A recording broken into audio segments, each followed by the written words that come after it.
ప్రియమైన దేవుడి బిడ్డలారా, నా ఆధ్యాత్మిక కుటుంబ సభ్యులారా, ఈరోజు మన కన్నతల్లి అయిన కథోలిక శ్రీ సభ పరమ పవిత్రమైన ఆ త్రిత్వైక సర్వేశ్వరుడి యొక్క మహోత్సవాన్ని కొనియాడుతూ ఉంది.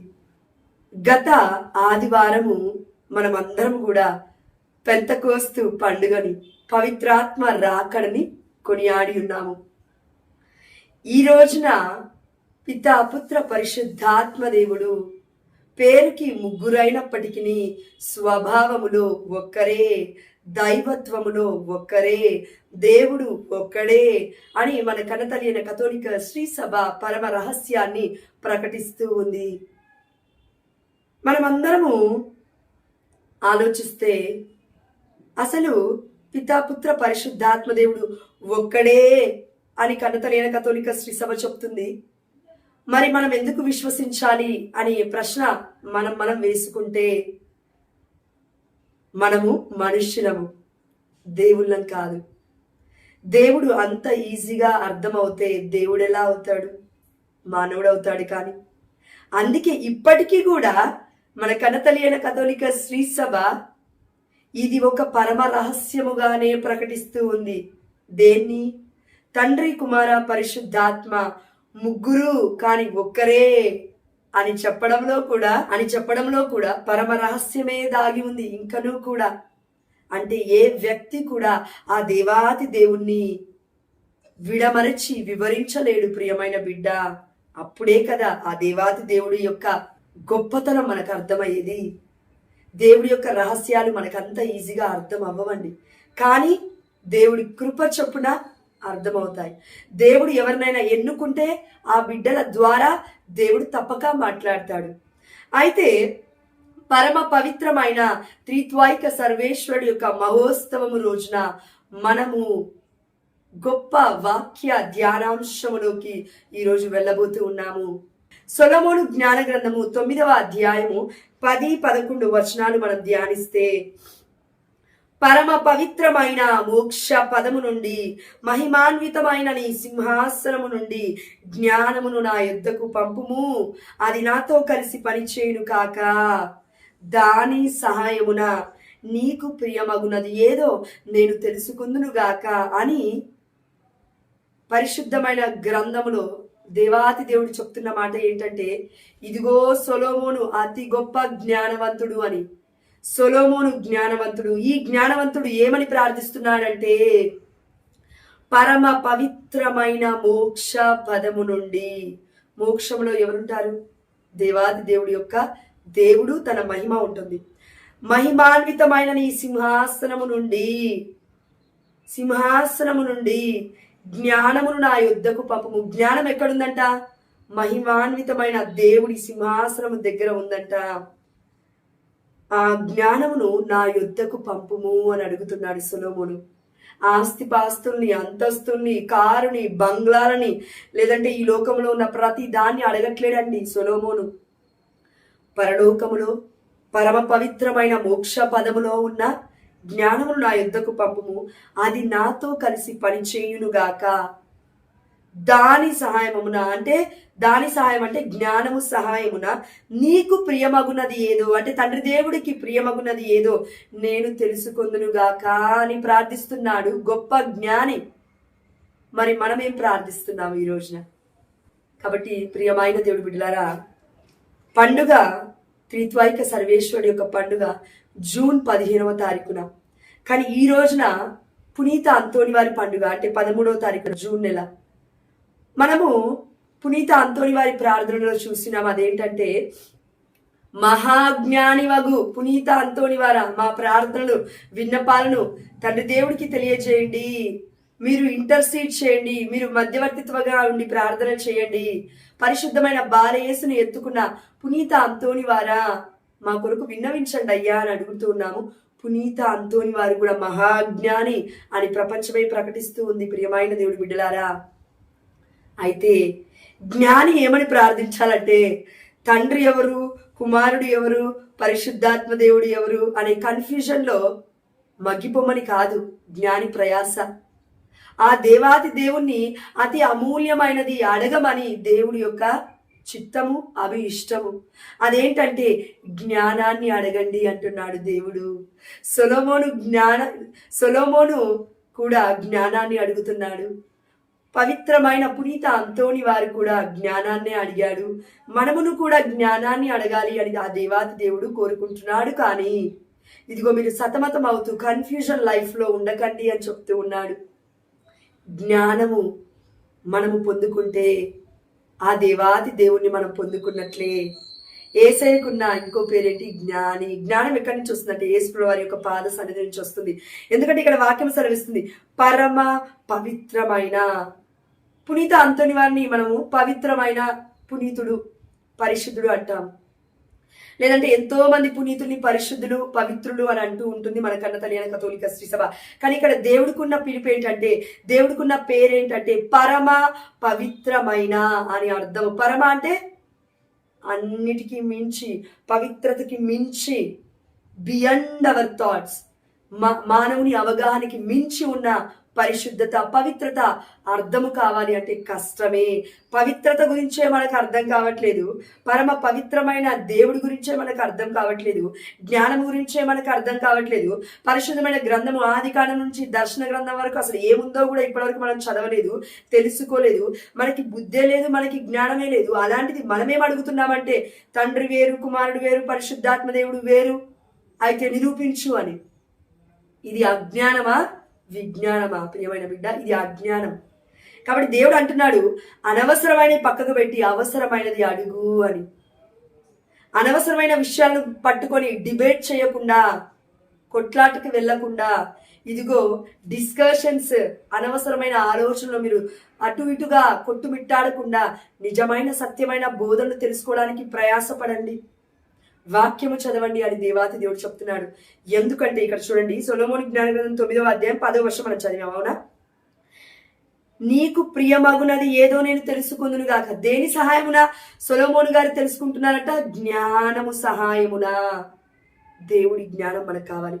11వ వచనం, అది అన్నిటినీ ఎరుగును. ఎందుకు జ్ఞానం కావాలి? అది అన్నిటినీ ఎరిగి ఉంది కాబట్టి అన్నిటినీ అర్థము చేసుకొనును. మనం అర్థం చేసుకోలేం, దేవుడి జ్ఞానం అర్థం చేసుకుంటుంది. అది నేను చేయు పనులన్నిటిలో తెలుగుతో నాకు మార్గము చూపును.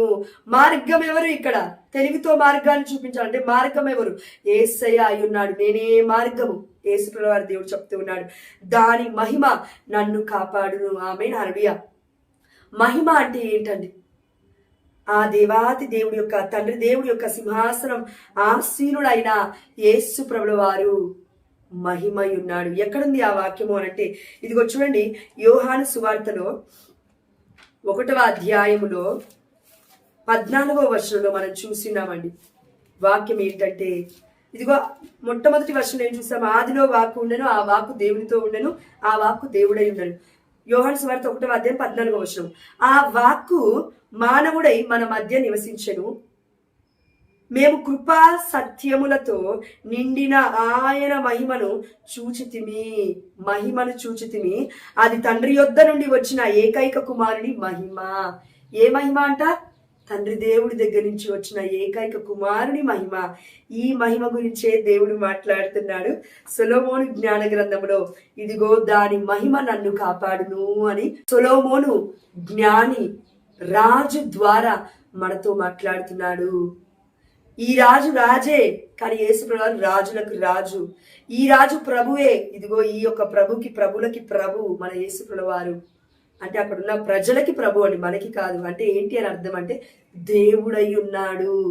ఎవరైతే, ఏ మనుష్యుడైతే మనుష్య రూపంలో వచ్చి ప్రజల్ని కాపాడుతాడో, దేవుడి ఆత్మను నింపుకొని, ఆ వ్యక్తిని ఏమంటాము అంటే మనిషి అనమండి, మానవుడు అనమండి, దేవుడు అని అంటాము.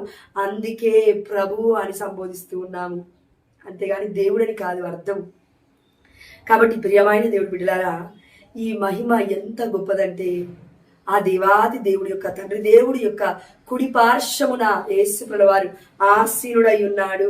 కాబట్టి మనం చూసినాము హెబ్రీలకు రాసిన లేఖ 1వ అధ్యాయము 3వ వచనము చూడండి. ఆ కుమారుడు దేవుని మహిమ తేజస్సుగా అతని మూర్తివంతమైన ప్రతి రూపముగా ఉన్నాడు. చూడండి, ఆ కుమారుడు దేవుడి తేజస్సు అంట, మహిమ కలిగిన తేజస్సు. మూర్తిమంతమైన ప్రతిరూపము.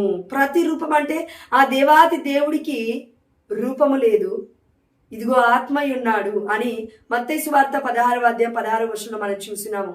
ఇదిగో పేతురు ఈ విషయాన్ని నీకు తెలియజేసింది, పరలోకమందున్న నా తండ్రియే కాని రక్త మాంసములు కావు అని యేసుప్రభువు వారు అన్నారు. అంటే రక్త మాంసములు ఉంటేనే కదా శరీరము, రక్త మాంసములు లేవు అంటే ఆత్మై ఉన్నాడు తండ్రి దేవుడు. ఆ తండ్రి దేవుడి యొక్క ఆత్మకి, ఆ మహిమకి, ఆ తేజస్సుకి ఒక రూపం ఉంది. ఆ రూపం ఎవరు అంటే అతని మూర్తిమంతమైన ప్రతిరూపముగా ఉన్నాడు. ఆ దేవాది దేవుడి యొక్క మూర్తిమంతమైన ప్రతిరూపం ఎవరంటే యేసు ప్రభువు వారు, ఈ యొక్క మహిమ. అందుకే కొలస్సీలకు రాసిన లేఖ 1వ అధ్యాయం 15వ వచనంలో మనం చూసినాము, యేసు ప్రభువు వారు కనబడని ఆ దేవుడి యొక్క ప్రత్యక్ష రూపము అని. చూడండి, ఇంత క్లియర్గా, ఇంత కళాఖండిగా వాక్యము చాలా మనకి వ్యక్తపరుస్తూ ఉంది, చాలా గొప్పగా తెలియచేస్తూ ఉంది. ఇంతకన్నా గొప్ప అద్భుతం ఇంకేం కావాలి మనకి? తండ్రి ఉన్నాడు, కుమారుడు ఉన్నాడు. మొన్న గత వారమే మనం పరిశుద్ధాత్మ పండుగను కొనియాడి ఉన్నాము, పెంతకోస్తు పండుగని, పవిత్రాత్మ రాకడని. అయితే ఆ దేవాతి దేవుడు ఏమంటున్నాడు చూడండి, యోహాను సువార్త 14వ అధ్యాయంలో గొప్ప వచనాలండి. యోహాను సువార్త 14వ అధ్యాయంలో 15వ వచనం చూడండి, మీరు నన్ను ప్రేమించినచో, అంటే యేసు ప్రభువు వారిని ప్రేమించినచో నా ఆజ్ఞను పాటింతురు, నేను తండ్రిని ప్రార్థింతును, మీతో ఎల్లప్పుడూ ఉండుటకును మరొక ఆదరణకర్తను ఆయన మీకు అనుగ్రహించును. ఇక్కడ ముగ్గురు చూస్తున్నాం మనం. నేను తండ్రిని ప్రార్థిస్తాను అని యేసయ్య అంటున్నాడు. యేసు ప్రభువు మళ్ళీ ఒక మాట అంటున్నాడు, నేను తండ్రిని ప్రార్థించినప్పుడు మీతో ఎల్లప్పుడూ ఉండుటకును ఆదరణకర్తను, అంటే మూడో వ్యక్తిని పరిశుద్ధాత్మ దేవుని మీకు పంపిస్తాడు. ఎవరు పంపిస్తారంటే తండ్రి దేవుడు మీకు అనుగ్రహిస్తాడు అని. అంటే ఇక్కడ ముగ్గురు వ్యక్తుల్ని మనం చూస్తున్నాము. అదేవిధంగా ఈ ముగ్గురు వ్యక్తులు కూడా ఒక దగ్గర మర్మమై దాగి ఉన్నారు, గుప్తమై ఉన్నారు. అది ఎక్కడ అంటే యోహాను సువార్త 10వ అధ్యాయం 30వ వచనం చూడండి. యేసు ప్రభువు వారు అంటున్నారు, నేనును నా తండ్రియు ఏకమై ఉన్నాము అని. చూడండి, ఆ దేవుడు పరిశుద్ధమైన మన తండ్రి, పరలోక నాథుడు, మన యెహోవా తండ్రి, అదేవిధంగా యేసు ప్రభువు వారు కూడా ఏకమై ఉన్నారు. ఏకమై ఉన్నారంటే దానికి అర్థం ఏంటంటే ఒక్కటే అండి, ఇంకా ఒక్కరే. అదేవిధంగా ఇక్కడ తండ్రి దేవుడు, అదేవిధంగా యేసు ప్రభువు వారు ఏకమై ఉన్నారు, ఒక్కరే అని చెప్తూ ఉంది వాక్యము. అదేవిధంగా పరిశుద్ధాత్మ దేవుడు కూడా వీరిలో లీనమై ఉన్నారు. ఎందుకు? పాత నిబంధన మొత్తము యెహోవా ఆత్మ, యావే ఆత్మ, దేవుడి ఆత్మ అని ప్రకటిస్తుంది పరిశుద్ధాత్మ దేవుడి గురించి. మన కన్న తెలియని కథోలిక శ్రీ సభ కొత్త నిబంధనకి రాగానే యేసు ఆత్మ అని ప్రబోధిస్తూ ఉంది. అదేవిధంగా పరిశుద్ధాత్మ గురించి మాట్లాడుకున్నప్పుడు ఇదే యోహాను సువార్తలో 14వ అధ్యాయములో మనం చూస్తూ ఉన్నాము 16వ వచనములో, ఆదరణకర్తను ఆయన మీకు అనుగ్రహించును. మరొక ఆదరణకర్త అనేసరికి మనం అనుకుంటున్నాము మరొక అంటే వేరే వ్యక్తి అనేసి. ఇది మాటకి మాత్రమే వేరే వ్యక్తి అండి, కానీ హిబ్రూ గ్రీక్ లాంగ్వేజ్ లో అనుకుంటాను, నాకు ఎగ్జాక్ట్ గా గుర్తులేదు. గ్రీక్ వర్డ్ లో ఆదరణకర్త, మరొక ఆదరణకర్త అంటే అర్థం ఏంటంటే ఒకే స్వభావం కలిగిన వ్యక్తి అనే అర్థము. అంటే యేసు ప్రభువు వారు అంటే యెహోవా తండ్రి అని అర్థం అండి, ఒకే స్వభావం కలిగిన వ్యక్తి అని అర్థము. పరిశుద్ధాత్మ దేవుడు పావురం అని కాదు, లేదంటే నీరు అని కాదు, లేదంటే యొక్క నూనె అని కాదు, లేదంటే అగ్ని స్తంభం అని కాదు, లేదంటే మేఘ స్తంభం అని కాదు, లేదంటే హస్తం అని కాదు. ఎన్నో రూపాలు పరిశుద్ధాత్మ దేవుడికి. అంతేకాని పావురమే పరిశుద్ధాత్మ దేవుడు కాదు, ఒక పర్సన్, ఒక వ్యక్తి అన్నమాట.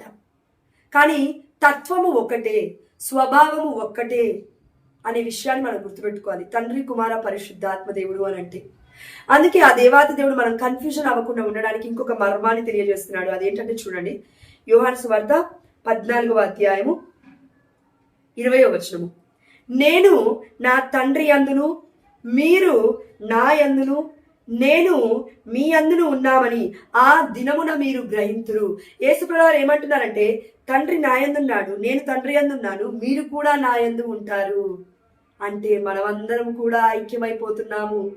అందుకే మన కన్నతలియని కథోలిక శ్రీ సభ ఏం చెప్తుందంటే మనము ఒకే పేరుతో, అంటే పితాపుత్ర పరిశుద్ధాత్మ నామములో జ్ఞానస్నానం పొందుకొని కథోలిక శ్రీ సభలోకి వచ్చిన తర్వాత, ఇదిగో జ్ఞానస్నానం పొందుకున్న తర్వాత దాని తర్వాత కొన్ని సాక్రమెంట్ అంటే దివ్య సంస్కరణ ద్వారా 7 దివ్య సంస్కరణ ద్వారా పరిపూర్ణమైనవి, పరిశుద్ధమైనవి, సంపూర్ణమైన కన్నతల్లి అయిన కథోలిక శ్రీ సభలో మనం ఉండడానికి, మనం ఆ దేవాతి దేవుడు ఐక్యం అవ్వడానికి ఎల్లవేళలా మనం 7 సాక్రమెంట్స్ దివ్య సంస్కరణకి లోబడి జీవిస్తూ ఉన్నాము.